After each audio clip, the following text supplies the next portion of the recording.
Good morning everyone. आप देख रहे हैं ट्रिकोलॉजी स्टडी जिला और आपका इस चैनल पे बहुत बहुत स्वागत है। आज है 23 सितंबर। तो 23 सितंबर के जितने भी इंपॉर्टेंट करंट अफेयर्स बनते हैं हम उन्हें वन बाय वन देखेंगे। प्लस स्टैटिक पोर्शन में मैंने कवर किया है इक्वेटर यानी विषुवत रेखा के बारे में। तो जितने भी देश जो होते हैं वो विषुवत रेखा से पास करते हैं उन्हें हम वन बाय वन देखेंगे। तो चलिए शुरू करते हैं। और वीडियो शुरू करने से पहले मेक श्योर आप मेरे चैनल को सब्सक्राइब ज़रूर कर लें। तो कल था 23 सितंबर। तो 23 सितंबर को जो है 22 सितंबर। तो 22 सितंबर को जो है दो इंपॉर्टेंट डेज मनाए गए थे। एक था वर्ल्ड राइनो डे, दूसरा था वर्ल्ड रोज़ डे। तो जो है वर्ल्ड राइनो डे जो है वो वर्ल्ड राइनो यानी राइनो के संरक्षण के लिए मनाया जाता है, यानी एक सींग वाले गैंडा के रूप के संरक्षण के लिए। तो आप सभी लोगों को पता होगा, अगर वन हॉर्न राइनो का जब भी आप नाम सुनते होंगे तो सीधे जो है काजीरंगा नेशनल पार्क की आपको याद आती होगी। तो काजीरंगा नेशनल पार्क कहाँ पे? असम में है। लेकिन वर्ल्ड राइनो डे जो है वो पहली बार मनाया गया था 2010 में, और यह मनाया जाता है world wide fund for nature के द्वारा मनाया जाता है, जिसका जो हेड क्वार्टर है वो क्या है? ग्लैंड में है, यानी स्विट्ज़रलैंड में। और इसके जो डायरेक्टर जनरल है वो मार्को लैम्बर्टिनी है, ये याद रखिएगा। अगर बात करें वर्ल्ड रोज़ डे की, तो ये जो है वर्ल्ड रोज़ डे जो है वो मेलिंडा रोज़ की याद में मनाया जाता है। ये देखिए, ये एक 12 वर्ष की जो थी बच्ची थी, जिसको एक बहुत ही रेयर यानी एक बहुत ही ब्लड कैंसर जो होता है अब हो गया था, जो कि बहुत रेयर था। तो उसे जो है वो 12 वर्ष की उम्र में ही हो गया था, और उसकी जो है वो अब ज़्यादा दिन तक ज़िंदा नहीं रहने वाली थी। लेकिन फिर भी उसने जो है वो हिम्मत नहीं हारी, और लोगों को जो है वो कार्ड्स बना के, रोजेस दे के, ये सब देकर जो है वो दूसरे कैंसर पेशेंट को जो है वो काफ़ी प्रेरित किया था। तो ये सारी चीज़ें देखकर जो होता है, ये सारी चीज़ देखकर उनकी जो पुण्य तिथि पर वर्ल्ड रोज़ डे मनाया जाता है। कब? 22 सितंबर को। तो ये था इम्पोर्टेंट इन्फॉर्मेशन, तो आप ये चीज़ ध्यान रखिएगा। तो वर्ल्ड रोज़ डे पे क्या होता है कि लोग जो होते हैं गुलाब के फूल, कार्ड्स, अलग अलग तरह के कार्ड्स, या कोई भी गिफ्ट हो गया, कुछ भी ऐसी चीज़ें जो होती हैं जो कैंसर पेशेंट को क्या की जाती हैं, दी जाती हैं, ये बताने के लिए कि हम आपके साथ हैं। तो चलिए अगले प्रश्न की तरफ तो प्रश्न शुरू करते हैं। तो पहला प्रश्न देखिए कि हाल ही में किस राज्य में अम्मा मोबाइल राशन राशन शॉप जो है वो लॉन्च की गई है? तो यह जो है तमिलनाडु में लॉन्च किया गया है। प्लस आप ये याद रखिएगा कि तमिलनाडु के जो गवर्नर है वो बनवारी लाल पुरोहित है, और सीएम जो है वो एडापडी के पलानीस्वामी हैं। और यहाँ का अगर तमिलनाडु का फेमस डांस देखा जाए तो भरतनाट्यम है, और ये जो कि काफ़ी ज़्यादा पूछा जाता है, और लोग भरतनाट्यम को केरला और तमिलनाडु में कंफ्यूज करते हैं। तो आप ये ध्यान रखिएगा कि भरतनाट्यम जो है वो तमिलनाडु का जो है डांस है। और कुछ मंदिरों के बारे में आज का जो डिस्कशन है वो काफ़ी हम अलग तरीके से करेंगे, क्योंकि आज हम इसमें जो है तमिलनाडु के बारे में जो है कुछ नहीं बल्कि हम बताने वाले हैं टेम्पल्स के बारे में। तो आप जो है इसे एक जगह नोट कर लीजिएगा। तो अगर टेम्पल्स की बात करें तमिलनाडु में मंदिरों की, तो सबसे महत्वपूर्ण, सबसे इम्पॉर्टेंट जो पहला आता है वो है मीनाक्षी मंदिर। तो मीनाक्षी मंदिर जो है वो मदुरई में स्थित है, तमिलनाडु के मदुरई में स्थित है। यह जो है मीनाक्षी मतलब पार्वती का जो एक रूप है मीनाक्षी, उस रूप में जो है इनको पूजा जाता है।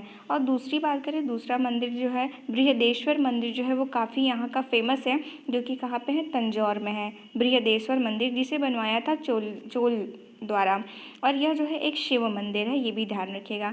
तीसरा अगर बात करें तो तीसरा जो है श्री रंगनाथ स्वामी मंदिर, ठीक है। यह जो है श्रीरंगम में स्थित है, श्री रंगनाथ स्वामी मंदिर, यह जो है श्रीरंगम में स्थित है। तो यह जो है श्रीरंगम जो है ये तिरुचिरापल्ली का जो एक द्वीप है श्रीरंगम, ये जो है उसी द्वीप पर स्थित है। अगर बात करें एक और बहुत ही फेमस जो है वो मंदिर है, वो है जम्बुकेश्वर मंदिर, ठीक है। ये जो जम्बुकेश्वर मंदिर है ये तिरुवन्नई कवल में स्थित है, तिरुवन्नई कवल में स्थित है। यहाँ के नाम जो होते हैं काफ़ी हमारे नॉर्थ इंडिया के लोगों के लिए काफ़ी डिफिकल्ट लगते होंगे इन्हें प्रोनाउंस करना। तो हालांकि देखिए मंदिर तो काफ़ी ज़्यादा है, लेकिन आपको कुछ ही ध्यान में रखना है। और अगर बात करें सबसे उससे भी ज़्यादा इम्पॉर्टेंट जो है, आप लोगों को पता होगा कि कांची का जो कैलाश मंदिर है, ठीक है, वो कहाँ पे है? कांचीपुरम में है, ठीक है। कांची का कैलाश मंदिर जो है वो कांचीपुरम में है, ये भी तमिलनाडु में पड़ता है। और एकाम्बरेश्वर मंदिर जो है ये भी कांचीपुरम में स्थित है। तो कांचीपुरम में आपको दो मंदिर ध्यान रखना है, एक तो कांची का कैलाश मंदिर, दूसरा है एकाम्बरेश्वर मंदिर। और फिर देखिए फिर यहाँ पे रामेश्वर में भी एक मंदिर स्थित है, उसका नाम है रामनाथ स्वामी मंदिर। ठीक है, कौन सा? रामनाथ स्वामी मंदिर। तो देखिए रामनाथ स्वामी मंदिर रामेश्वर में स्थित है और रंगनाथ स्वामी मंदिर ये श्रीरंगम द्वीप पे स्थित है, जो कि तिरुचिरापल्ली का एक द्वीप है। ठीक है, तो ये था सारा इंपॉर्टेंट इन्फॉर्मेशन। प्लस मैं एक चीज़ तो भूल ही गई, ये जो मोनोलिथ रॉक टेम्पल्स हैं, ठीक है, यानी एक रथ का जो जितने भी मंदिर हैं ये महाबलीपुरम में स्थित है। और बाला मुरुगन मंदिर जो है ये सिरुवापुरी में स्थित है। तो ये था सारे मंदिरों के बारे में। तो ये काफ़ी डिटेल में मैंने मंदिरों के बारे में बताया तमिलनाडु के, तो ये सब आप चीज़ें ध्यान रखिएगा। अगले प्रश्न की तरफ बढ़ते हैं कि हाल ही में चिकित्सा शिक्षा के लिए आईजी नोबेल पुरस्कार 2020 से किसे सम्मानित किया गया है? तो यह जो है नरेंद्र मोदी को सम्मानित किया गया है। अगर बात करें, देखिए आईजी पुरस्कार जो है, आईजी नोबेल पुरस्कार 2020, ये पहली बार, ऐसा नहीं है कि ये पहली बार जो है किसी भारतीय को, नरेंद्र मोदी को दिया जा रहा है। इससे पहले भी जो भारत के प्रधानमंत्री को दिया जा चुका है। तो इन्हें ये जो है ये दूसरे ऐसे प्रधानमंत्री हैं जिन्हें आईजी नोबेल पुरस्कार से सम्मानित किया गया है। अगर पहले की बात करें तो पहला जो है आईजी नोबेल पुरस्कार ये 1998 में मिला था किसको? अटल बिहारी वाजपेयी को। अटल बिहारी वाजपेयी को यह जो है आईजी नोबेल पुरस्कार से सम्मानित किया जा चुका है। अब प्लस बात करें, देखिए यहाँ पे आ रहा है नोबेल पुरस्कार, और एक होता है नोबेल पुरस्कार, एक होता है आईजी नोबेल पुरस्कार। तो क्या आप ऐसे व्यक्ति के नाम बता सकते हैं जिन्हें आईजी नोबेल पुरस्कार से भी प्लस नोबेल पुरस्कार से भी सम्मानित किया गया हो? तो चलिए मैं ही बता देती हूँ। तो एक ऐसे व्यक्ति हैं सर एंड्री गीम, उनका नाम है sir Andre, ANDRE Andre GRIEM। तो इन्हें जो है वो 2000 में आईजी नोबेल पुरस्कार से सम्मानित किया गया था, और 2010 में जो है इन्हें नोबेल पुरस्कार से सम्मानित किया गया था फिजिक्स के क्षेत्र में। तो ये चीज़ आप ध्यान रखिएगा। और आईजी नोबेल पुरस्कार की स्थापना जो हुई थी वो कब हुई थी, यानी कब से इसे दिया जाने लगा था? तो 1991 से ये देना शुरू किया गया था। तो ये था सारा इम्पॉर्टेंट इन्फॉर्मेशन। अगले प्रश्न की तरफ बढ़ते हैं कि हाल ही में किस देश के पूर्व प्रधानमंत्री जॉन टर्नर का निधन हो गया है? तो जो है ये जो है जॉन टर्नर कनाडा के पूर्व प्रधानमंत्री थे, इनका निधन हो गया है। तो अब हम डिस्कस करेंगे कनाडा के बारे में। तो कनाडा की कैपिटल क्या है? ओटावा। और अगर बात करें कि अब देखिए कनाडा के हम कुछ स्टैटिक के बारे में बात करते हैं, तो आप लोगों को पता है कि जो कनाडा है वो नॉर्थ अमेरिका में पड़ता है। और बात करें कि देखिए नॉर्थ अमेरिका में जो कनाडा है वो यूरेनियम का सबसे बड़ा उत्पादक और निर्यातक है। ठीक है, अगर सिर्फ नॉर्थ अमेरिका में बात करें, ठीक है, यानी नॉर्थ अमेरिका में जितने भी देश आते हैं तो उसमें सबसे ज़्यादा जो है उन सभी देशों में यूरेनियम का सबसे बड़ा उत्पादक और निर्यातक दोनों क्षेत्र में जो है वो कनाडा जो है प्रथम स्थान पे है।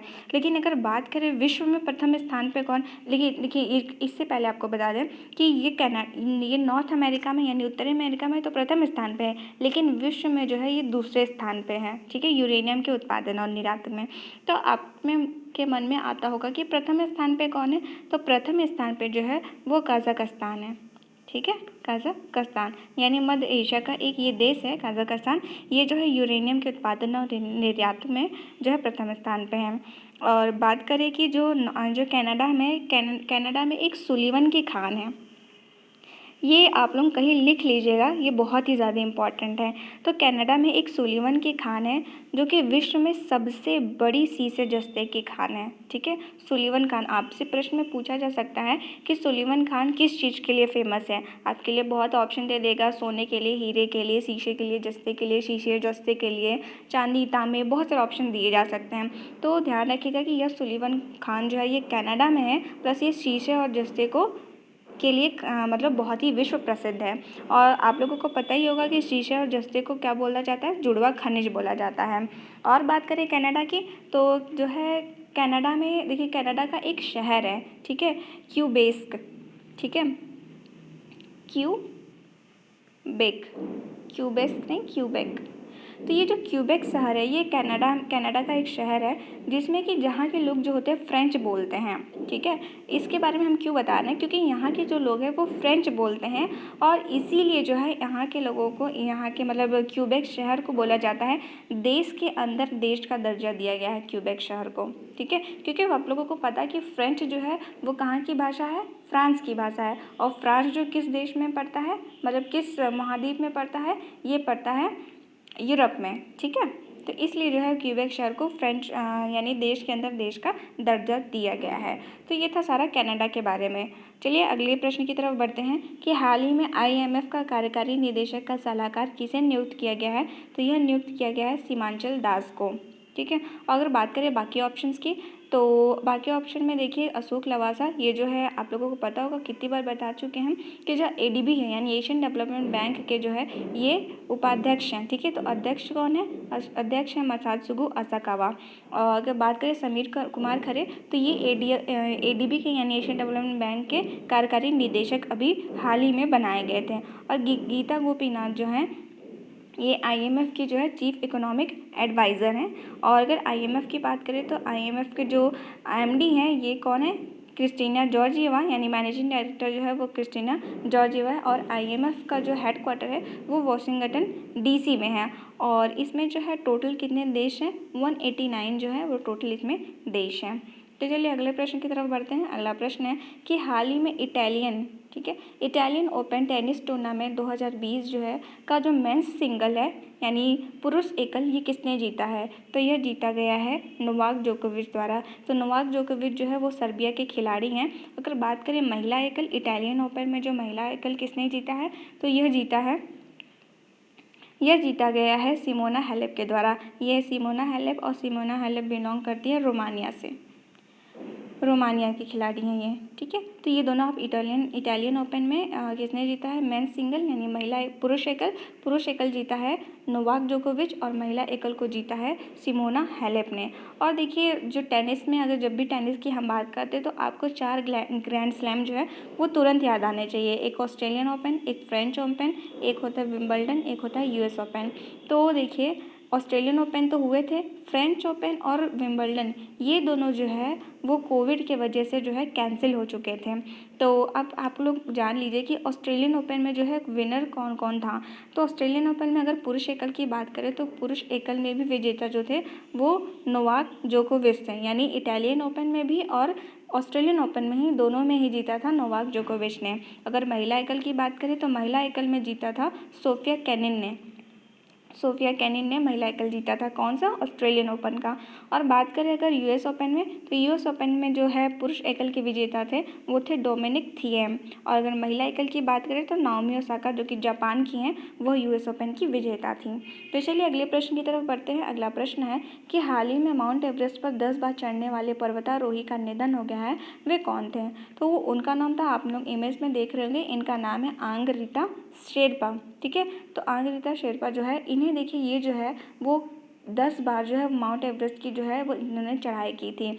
और जो है ये जो है बिना ऑक्सीजन के ये जो है माउंट एवरेस्ट पर इन्होंने चढ़ाई की थी, इसीलिए इन्हें जो है वो स्नो लेपर्ड के नाम से भी जाना जाता है, स्नो लेपर्ड। आप लोग बता सकते हैं कि स्नो लेपर्ड जो है वो किस देश का राजकीय पशु है। ठीक है, आप लोग कमेंट सेक्शन में लिखिएगा कि स्नो लेपर्ड जो है वो किस देश का राजकीय पशु है।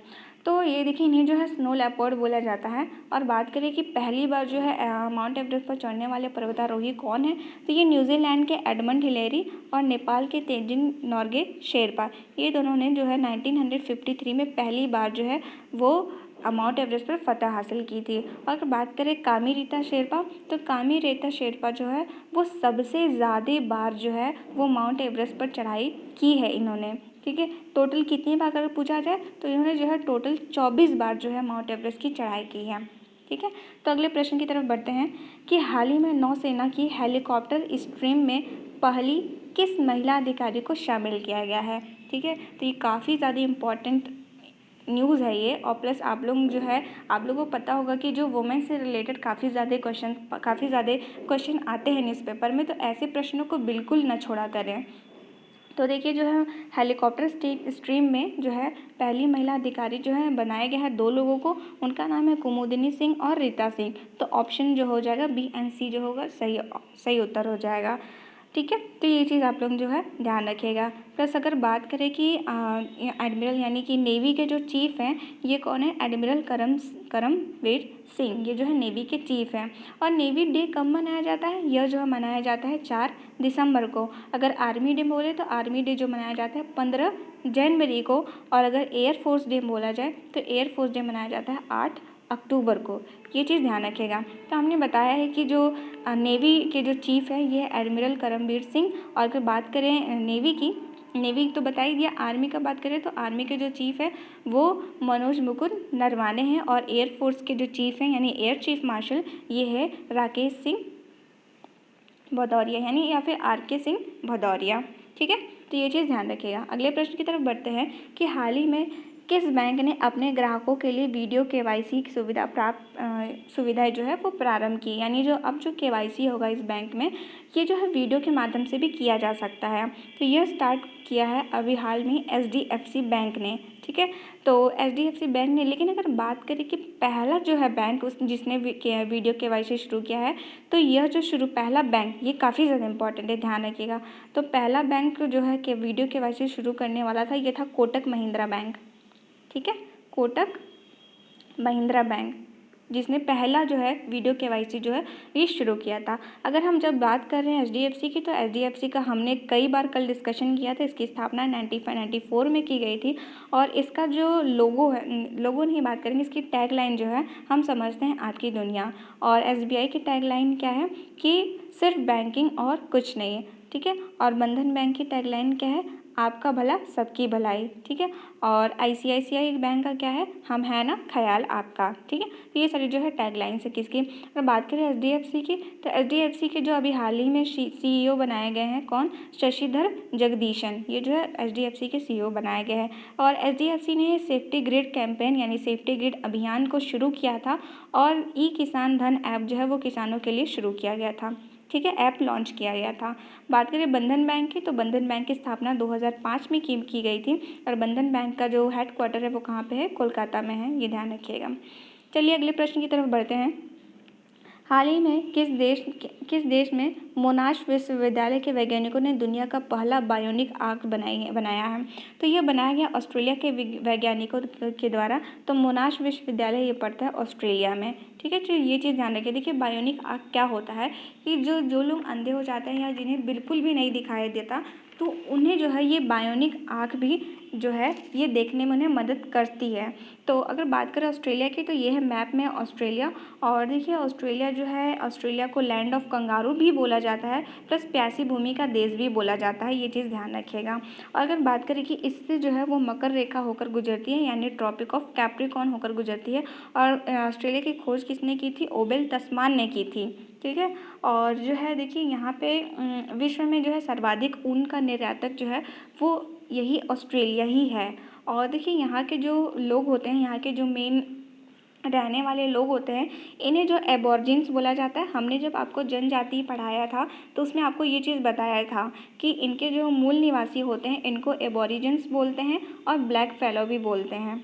ठीक है, ब्लैक फेलो भी इन्हें बोला जाता है। तो ये मैंने आपको बताया था जनजाति, अगर आपने नहीं देखा तो आप ज़रूर जाके देख लीजिए। अगर बात करें कि यहाँ के जो भेड़ पालने वाले लोग होते हैं ना उनको बोला जाता है जेकारू। इन्हें भेड़ पालने वाले लोगों को बोला जाता है जेकारू, ये आप ध्यान रखिएगा। प्लस यहाँ पे देखिए जो है विश्व प्रसिद्ध जो है 2 खाने हैं सोने की, एक तो है कुलगाड़ी, एक तो है कुलगार्ली। ठीक है, कालगुरली है, एक कुलगाड़ी है। मैं कभी कभी इन दोनों का नाम लेने में मतलब अजीब से बोल देती हूँ क्योंकि इन दोनों का नाम जो एक साथ लेने में काफ़ी सेम लगते हैं, थोड़ा वो कन्फ्यूज़न हो जाते हैं। तो एक का नाम है कालगुरली, एक का नाम है कुलगाड़ी। ठीक है, ये जो है विश्व प्रसिद्ध जो है वो सोने की खान है। तो लेकिन अगर आपसे पूछा जाए कि विश्व में जो है सबसे बड़ी सोने की खान कौन है तो आप क्या बता सकते हैं। चलिए मैं बता देती हूँ कि विश्व में जो है सबसे बड़ी सोने की खान है ये कनाडा के ओंटारियो में है। कनाडा के ओंटारियो में है। ठीक है, ये चीज़ आप जो ध्यान रखें, ओंटारियो एक प्रांत है वहाँ पे। ठीक है, तो वहाँ पे जो है ये विश्व की सबसे बड़ी सोने की खान है कनाडा में। तो ये भी आप कनाडा वाले जो कनाडा का सेक्शन मैंने आपको बताया था तो उसमें आप ऐड कर सकते हैं। और यूरेनियम की बात करें तो यूरेनियम के जो है उत्पादन में ये विश्व में तीसरा स्थान प्राप्त करता है। पहला स्थान जो है विश्व में कौन प्राप्त करता है, ये हम आपको बताए थे कि पहला स्थान कजाकिस्तान प्राप्त करता है, दूसरा जो है कनाडा और तीसरा जो है वो ऑस्ट्रेलिया। अगर बात करें कि न्यूजीलैंड में, देखिए न्यूजीलैंड में जो है वो एमू और कोकाबर्रा नामक दो पक्षी, ये जो है ये आप देख रहे हैं ये छोटा सा, ये है न्यूजीलैंड। तो न्यूजीलैंड में जो है वो एमू और कोकाबर्रा नामक पक्षी पाया जाता है। और जो कोकाबर्रा को यहाँ मैं लिख दे रही हूँ कोकाबर्रा, तो कोकाबर्रा को जो है वो लॉफिंग जैकास भी बोला जाता है। और एक और इंटरेस्टिंग फैक्ट मैं आपको बताती हूँ इसके बारे में, ऑस्ट्रेलिया के बारे में। तो देखिए ऑस्ट्रेलिया में जो है एक लायर बर्ड नाम की पक्षी पाई जाती है। ठीक है, लायर, 1 सेकेंड, लायर बर्ड। तो ऑस्ट्रेलिया में जो है एक लायर बर्ड नाम की पक्षी पाई जाती है जो नकल करने में जो है काफ़ी जो है कुशल होती है।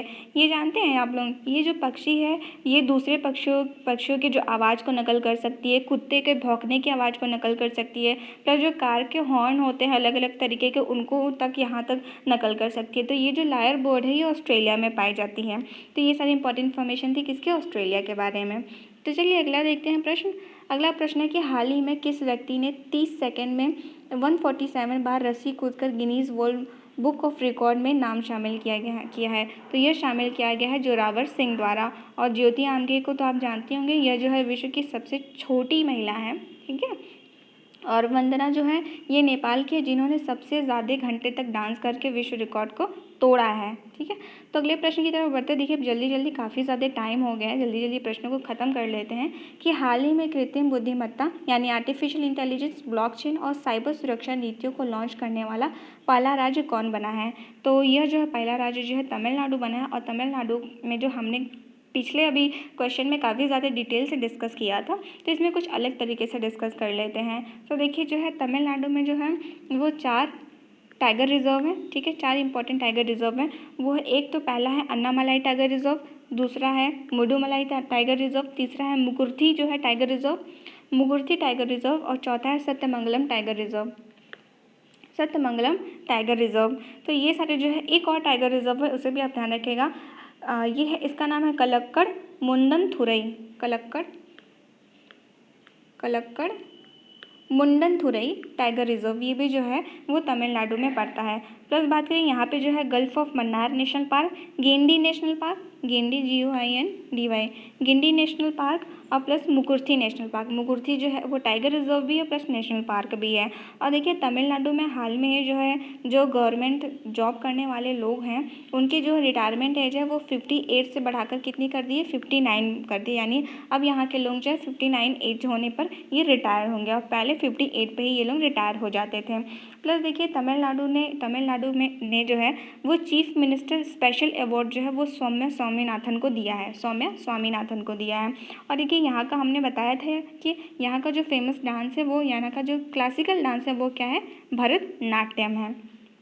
तो ये था सारे इंपॉर्टेंट इन्फॉर्मेशन तमिलनाडु के बारे में। तो देखिए हाल ही में किसने डेस्टिनेशन नॉर्थ ईस्ट 2020 के लोगो और गाने का अनावरण किया है। तो यह किया गया है जितेंद्र सिंह द्वारा। ठीक है, तो देखिए डेस्टिनेशन नॉर्थ ईस्ट जो है, तो ये जो नॉर्थ ईस्ट जो हमारा देश है, नॉर्थ ईस्ट में जितने भी जो राज्य आते हैं उन सभी के जो जैसे कल्चरल चीज़ें हो गई, प्लस वहाँ के प्रोडक्ट हो गए, हैंडीक्राफ्ट हो गए, क्राफ्ट हो गए, सारी चीज़ें को जो है वो बढ़ावा देने के लिए ये destination north east 2020 destination north east जो है वो आयोजित किया जाता है। प्लस अगर बात करें कि इस बार जो है वो देखिए कोविड की वजह से अब यहाँ पे जो इसका आयोजन करना तो काफ़ी मुश्किल है, इसीलिए इसे इस बार जो है वर्चुअली जो है आयोजित किया जा रहा है। तो इसका लोगो और गाने का अनावरण किया है जितेंद्र सिंह ने। लेकिन ये जो है डेस्टिनेशन नॉर्थ ईस्ट यह मेन जो है कब से शुरू होगा, ये शुरू होगा 27 से 30 सितंबर, यानी 4 दिन तक ये चलेगा। तो 27 से 30 सितंबर के बीच में यह शुरू होगा। प्लस बात करें कि पिछली बार जो है मतलब पिछले सालों में जब भी ये डेस्टिनेशन नॉर्थ ईस्ट जो है वो कहाँ कहाँ आयोजित हो चुके थे, तो यह वाराणसी में आयोजित किया जा चुका है, दिल्ली में भी, और तीसरा चंडीगढ़ में। ये 3 जगहों में ये जो है आयोजित किया जा चुका है। तो इस बार का तो कोई वही नहीं है क्योंकि इस बार तो वर्चुअली आयोजित किया जाएगा। ठीक है। और इस बार की अगर बात करें लोगो का, तो लोगो क्या है इसका, द एमर्जिंग डिलाइटफुल डेस्टिनेशन, ये था इसका इस बार का लोगो। चलिए अगले प्रश्न की तरफ बढ़ते हैं। अगला प्रश्न है कि हाल ही में प्रधानमंत्री नरेंद्र मोदी ने किस राज्य में घर तक फाइबर योजना का शुभारंभ किया है? तो ये शुभारंभ किया है किसने ने? बिहार में। यह जो है प्रधानमंत्री नरेंद्र मोदी ने बिहार में घर तक फाइबर योजना का शुभारंभ किया गया है। तो देखिए फाइबर आप लोगों को पता है, फाइबर जो होता है वो यहाँ पे इंटरनेट कनेक्टिविटी के लिए जो है वो फाइबर केबल्स लगाए जाएंगे ताकि सभी को आसानी से जो है वो इंटरनेट की सुविधा दी जा सके। तो और देखिए आप लोगों को बिहार के बारे में बता देते हैं। तो बिहार की स्थापना जो है जो वो हुई थी 26 जनवरी 1950 को, लेकिन जो बिहार दिवस है ये 22 मार्च को मनाया जाता है, ये ध्यान रखिएगा। और इसकी राजधानी पटना है और राज्यपाल फागू चौहान है और मुख्यमंत्री नीतीश कुमार है। और देखिए भारत का जो पहला डॉल्फिन ऑब्जर्वेटरी है वो बिहार के भागलपुर में बनाया गया है। और बात करें बिहार ने शुरू किया प्यार का पौधा अभियान, और यहीं पर स्टार्ट किया जाएगा, शुरू किया जाएगा ऑर्गेनिक कॉरिडोर, जो कि बक्सर से कहाँ तक जाएगा, भागलपुर तक। टोटल जो है 13 जिलों से होकर ये जो जाएगा ऑर्गेनिक कॉरिडोर। और अभी कल के न्यूज़ में हमने बताया था आपको कि यहाँ पे जो है कृषि रेल मेगा ब्रिज का उद्घाटन किया गया है, जो कि टोटल 1.9 किलोमीटर का है और यह निर्माली से सराईगढ़ तक जाता है। ठीक है, निर्माली से सराईगढ़ को जोड़ता है। ठीक है, अगले प्रश्न की तरफ बढ़ते हैं। अगला प्रश्न है कि हाल ही में national generic document registration system यानी NGDRS national generic document registration system जो है कहाँ लॉन्च किया गया है? तो यह जो है लॉन्च किया गया है जम्मू कश्मीर में। अब ये सिस्टम है क्या? तो देखिए इसके जो तहत जो है यह ज़मीन की खरीद या बिक्री में लेन देन के लिए एक ऑनलाइन पंजीकरण प्रणाली है। यानी आप ऑनलाइन जो है, ठीक है, वो ज़मीन का खरीद या फिर बिक्री या फिर कोई भी लेन देन का जो है वो ऑनलाइन तरीके से कर सकते हैं, आप रजिस्ट्रेशन अपना करा सकते हैं। तो ये शुरू किया गया है जम्मू और कश्मीर में, ये चीज़ ध्यान रखिएगा। और जम्मू कश्मीर में जो है बात करें कि यहाँ का जो है उपराज्यपाल बनाया गया है मनोज सिन्हा को, ठीक है। और गिरीश चंद्र मुर्मू जो है पिछले उपराज्यपाल थे, जिन्हें अब क्या बना दिया गया है, CAG यानी कंट्रोलर एंड ऑडिटर जनरल, ये जो है गिरीश चंद्र मुर्मू को बना दिया गया है। अब बात करें कि जम्मू कश्मीर में जो है चौक शहर है, तो चौक शहर का अब नाम बदल के भारत माता चौक कर दिया गया है। और अभी कल के न्यूज़ में भी हमने बताया था कि सुरेश रैना जी ने जो है यह जो है जम्मू और कश्मीर में एक क्रिकेट स्टेडियम बनाएंगे, क्रिकेट स्टेडियम बनाएंगे। और मेरा वतन मोबाइल ऐप भी जम्मू कश्मीर में स्थापित शुरू किया गया है। आखिरी प्रश्न देखते हैं। आखिरी प्रश्न है कि हाल ही में किस राज्य सरकार ने अपने किसानों के लिए ये जो ई दोबारा लिखा गया है डबल बार, तो ई पीक पिहानी मोबाइल ऐप लॉन्च किया है। तो यह जो है लॉन्च किया गया है महाराष्ट्र राज्य सरकार द्वारा, ये चीज़ ध्यान रखिएगा। और महाराष्ट्र की बात करें तो महाराष्ट्र के जो CM है वो उद्धव ठाकरे हैं और गवर्नर जो है वो भगत सिंह कोश्यारी हैं, ये ध्यान रखिएगा। प्लस महाराष्ट्र की स्थापना की बात करें तो महाराष्ट्र की स्थापना 1 मई 1960 को की गई थी और इसी दिन जो है वो महाराष्ट्र जो है अपना महाराष्ट्र डे मनाता है। ठीक है, और अगर बात करें एरिया वाइज, तो एरिया वाइज जो है ये 3rd रैंक जो है करता है। इसमें जो टोटल यहाँ की जो टोटल राज्यसभा सीटें हैं वो है 19 और लोकसभा सीटें जो हैं वो 48 हैं। और यहाँ पे बात करें कि कौन कौन सी जो है फेमस डैम है, तो कोयना बांध है यहाँ पे, कोयना बांध जो है वो कोयना नदी पर है। और इसी पे एक जलाशय है कोयना नदी पे जिसको शिव सागर जलाशय भी बोला जाता है,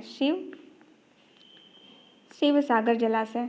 ठीक है, तो शिव सागर जलाशय जो है वो कोयना बांध पे बना हुआ है। और जायकवाड़ी बांध जो है वो गोदावरी नदी पे है। और उज्जैनी बांध, ठीक है, उजानी बांध बोला जाता है, ये भीमा नदी पर है। और उसके बाद देखें कि टोटला डोह बांध भी बोला जाता है, तो ये जो है पंच रिवर पे स्थित है। ठीक है, तो ये सारे था इंपॉर्टेंट इन्फॉर्मेशन किसके बारे में, महाराष्ट्र के बारे में।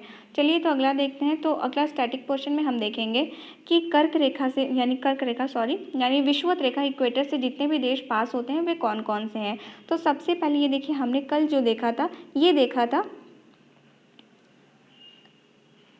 ये देखा था हमने जो है ट्रॉपिक ऑफ कैंसर को यानी कर्क रेखा को। ठीक है, और आज हम देखेंगे ये है विषुवत रेखा यानी इक्वेटर। तो सबसे पहले देखिए इक्वाडोर से, ये जो है क्या है, साउथ अमेरिका। तो इक्वाडोर, कोलंबिया, फिर सैन टोम एंड प्रिंसेप, यहाँ पे फिर ब्राज़ील है। ठीक है, देखिए पहले इक्वाडोर, फिर कोलंबिया, फिर ब्राज़ील, फिर साओ टोम एंड प्रिंसेप, फिर उसके बाद यहाँ पे आते हैं रिपब्लिक ऑफ कॉन्गो, गैबॉन और डेमोक्रेटिक रिपब्लिक ऑफ कॉन्गो, जिसको DRC भी बोला जाता है। उसके बाद युगांडा, केन्या, सोमालिया। उसके बाद आते हैं मालदीव्स के बारे में कल मैंने काफ़ी डिटेल में आपको बताया था। उसके बाद इंडोनेशिया और लास्ट में आते हैं किरिबाती। तो दैट्स इट। ये था जो है पूरा लेक्चर। आज का लेक्चर जो है वो काफ़ी ज़्यादा बड़ा हो गया था, लेकिन आई होप आपको जो है ये लेक्चर जो है मेरी मेहनत का आपको काफ़ी पसंद आई होगी और मैंने आपको काफ़ी डिटेल में हर इन्फॉर्मेशन को बताया होगा। सो जाने से पहले जो है आप शेयर करना मत भूलिएगा, लाइक करना भी मत भूलिएगा और सब्सक्राइब तो ज़रूर कर दीजिएगा। So thank you for watching.